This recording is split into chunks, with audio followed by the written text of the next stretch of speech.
क्या आप इमेजिन कर सकते हैं एक ऐसा इंसान होना जो हर पल, हर सेकंड मरना चाहता है? उसके शरीर पर ऐसे घाव हैं जो कि कभी भर नहीं सकते हैं।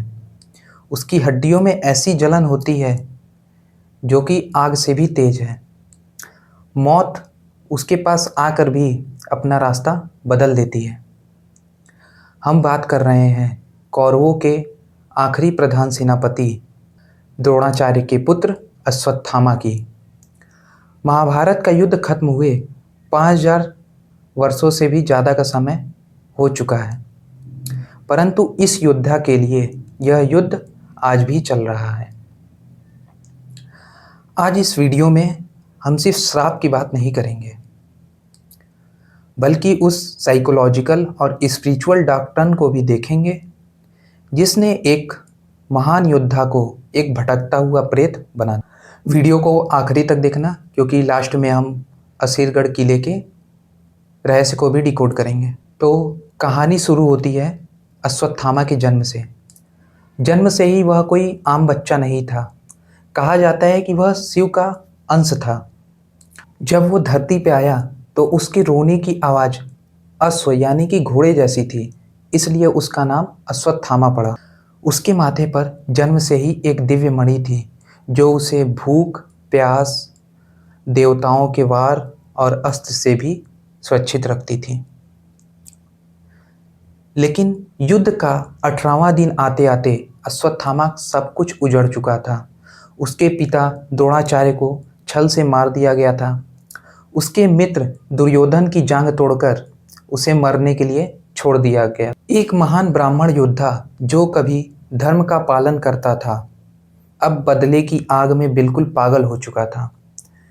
क्रोध जब बुद्धि पर हावी हो जाती है तो राक्षस का जन्म होता है, और यहीं से शुरुआत होती है महाभारत के सबसे काले अध्याय की। दुर्योधन को मरते हुए देखकर अश्वत्थामा ने कृपाचार्य और कृतवर्मा के साथ मिलकर एक भयानक योजना बनाई।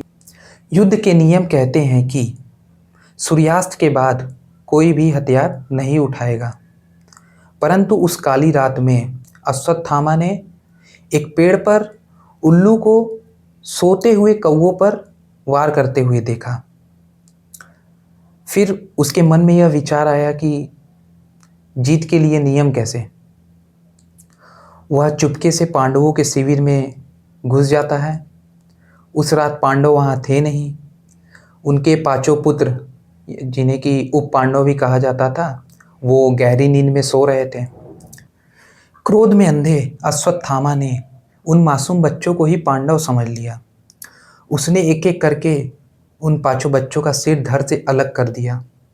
सिर्फ इतना ही नहीं, उसने शिखंडी और धृष्टद्युम्न, जिसने कि उसके पिता की हत्या की थी, उसको भी बेरहमी से मौत के घाट उतार दिया। अगले दिन जब सुबह हुई तो पांडवों का शिविर खुशी के बजाय द्रौपदी के विलाप से गूंज रहा था। एक माँ ने एक ही दिन में अपने पांचों पुत्र को खो दिए थे। अर्जुन ने क्रोध में आकर फिर प्रतिज्ञा ली, मैं आज उस पापी का सर काट कर तुम्हारे कदमों में डाल दूंगा। जब अश्वत्थामा को यह बात पता चली कि पांडव अब उसकी जान के पीछे पड़ गए हैं, तब वह अपनी जान बचाने के लिए भागा, और भागते भागते वह महर्षि वेदव्यास के आश्रम तक पहुंचा, जहां पर पांडवों ने उसे घेर लिया। अपनी मौत को सामने देखकर उसने वह किया जो एक सच्चा योद्धा कभी नहीं करता। उसने घास के तिनके को लिया और उसे अभिमंत्रित कर कर ब्रह्मशिरा अस्त्र में बदल दिया। यह ब्रह्मशिरा अस्त्र ब्रह्मास्त्र से भी 4 गुना ज़्यादा विनाशकारी है। तब इसे रोकने के लिए श्री कृष्ण के कहने पर अर्जुन ने भी अपना ब्रह्मशिरा अस्त्र छोड़ दिया। 2 विनाशकारी अस्त्र एक दूसरे के आमने सामने खड़े थे। पूरी सृष्टि काँप रही थी, भूकंप आ रहे थे। तभी वहाँ पे ऋषि वेदव्यास और नारद मुनि पहुँचते हैं और वो कहते हैं कि अपने अस्त्र वापस ले लो, वरना ये ब्रह्मांड राख हो जाएगा। इतना सुनते ही अर्जुन तुरंत अपना अस्त्र वापस ले लेता है, परंतु अश्वत्थामा, उसे अस्त्र छोड़ना तो आता था, परंतु उसे अस्त्र को वापस लेने का ज्ञान नहीं था।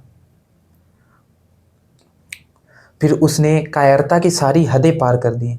उसने अपने अस्त्र का रुख जो है उत्तरा की गर्भ की ओर कर दिया, जो कि अर्जुन के पुत्र अभिमन्यु की पत्नी थी।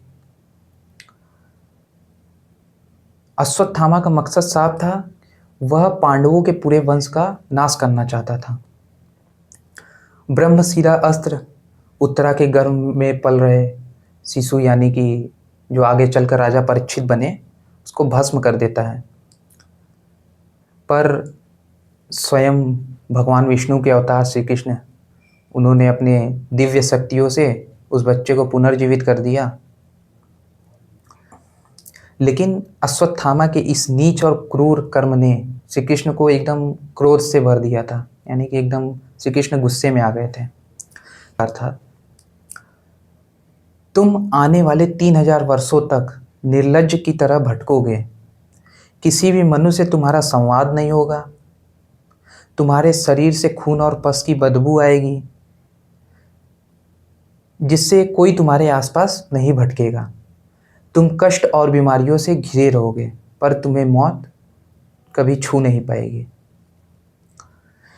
इसके बाद उन्होंने अश्वत्थामा के माथे से मणि निकाल ली, और मणि निकालते ही माथे से यहाँ से जो है उसका घाव हो गया था, और उस घाव से जो है पिछले 5000 वर्षों से लगातार खून बहता आ रहा है।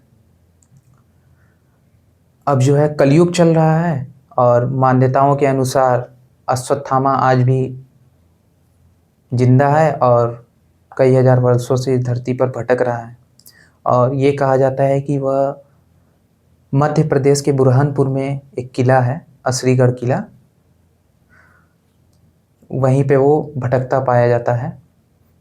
वहाँ के स्थानीय लोग और मंदिर के पुजारी दावा करते हैं कि हर सुबह जब वो मंदिर का दरवाज़ा खोलते हैं, तब उन्हें शिवलिंग पर ताज़े फूल और चंदन चढ़ाया हुआ मिलता है। कोई नहीं जानता कि किले के सारे दरवाजे बंद होने के बाद भी कोई वहाँ कैसे आ जाता है। इसके अलावा कई लोग ये भी दावा करते हैं कि उन्होंने 7 से 8 फुट लंबे व्यक्ति को जंगल में भटकते हुए देखा है, जो अपने माथे के घाव के लिए चंदन और तेल की मांग करता है।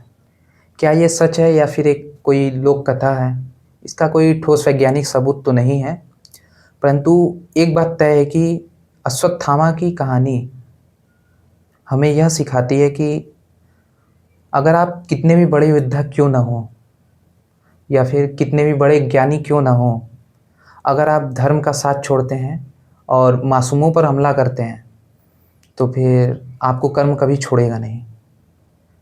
आपको क्या लगता है, क्या अश्वत्थामा सच में हमारे बीच में है? कमेंट में ज़रूर बताएं। अगर हमारी वीडियो आपको अच्छी और इन्फॉर्मेटिव लगी हो तो चैनल को सब्सक्राइब करना ना भूलें। जय श्री कृष्ण।